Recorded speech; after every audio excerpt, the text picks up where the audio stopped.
Welcome to The Explainer. Today, we're digging into an ancient text that details a very specific and honestly kind of peculiar divine construction project.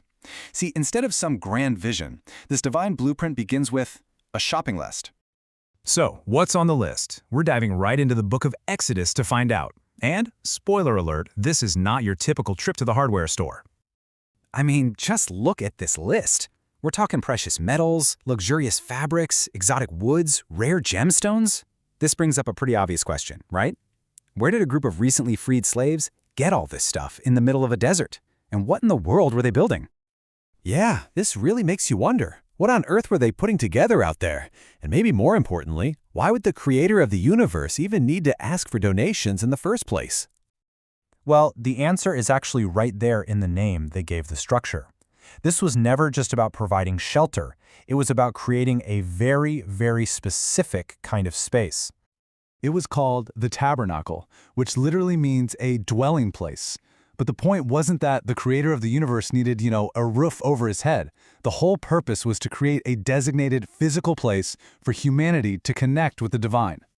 So here's the crucial point. This entire project was for our benefit, not God's. It was a way of translating an infinite spiritual presence into something physical, something tangible that people could actually experience and understand. Now, to really get why this all matters so much, we have to zoom out a bit. This desert construction project wasn't just some random event, it was a really pivotal moment in a much, much larger story. The story starts with this perfect harmony between God and humanity, but that connection gets broken. What follows is this long, long journey of restoration. It goes from a promise to just one man, Abraham, all the way to the rescue of an entire nation from slavery. And the tabernacle? That's the climax of this whole part of the story. It's the tangible path God provides for that reunion to finally begin. But here's the thing. After centuries of separation, this reunion wasn't as simple as just setting up a tent and having a big welcome party. There was a problem. You have to remember what just happened before this. The people had just witnessed God's raw power at Mount Sinai. We're talking thunder, lightning, smoke, the whole terrifying display. So the idea of that same all-powerful God moving into their neighborhood, well, it wasn't exactly comforting. It was frightening. And this created a huge conflict. On one side, God's goal was intimacy, to meet with them, to speak to them, to live among them. But from the human point of view, this just meant inconvenience. It meant accountability. It meant restrictions on their freedom. Let's be honest, a holy God is a scary neighbor when you'd rather just live by your own rules. But this tent in the desert, it wasn't the end goal. It was really just the first draft of the blueprint.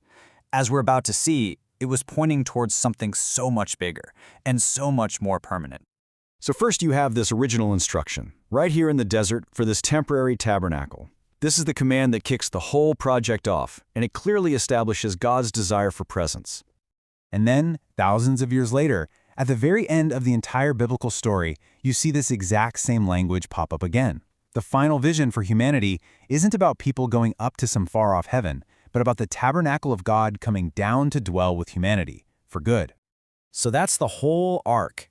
That portable tent was a shadow, a temporary sketch. The ultimate masterpiece was always going to be a complete, permanent restoration of God's presence with humanity, with all the barriers of fear and separation finally gone for good. Okay, so what does an ancient tent in the desert have to do with our lives right now? Well, it turns out this whole theme has a very direct, very modern application. This theme of divine presence connects directly to the idea of genuine personal change. I mean, think about it. Our modern rituals for a new life, like New Year's resolutions, they often fall flat, don't they? Because they're just superficial. The argument here is that true transformation, it starts somewhere else entirely. A truly new life actually follows the same pattern as the tabernacle. It's not about our own frantic efforts to build something new. It's about responding to a presence that's already reaching out. It all starts when we acknowledge that desire for connection, then we align our lives with that guidance, and then we allow that presence to create something new in us. And really, that's what it all comes down to. The entire story, from the desert to today, it all hinges on this. God's desire to be present has been the constant, the driving force all along. The only variable has always been our willingness to build the space, to listen, and to welcome that presence in. So the question is, are we willing to build?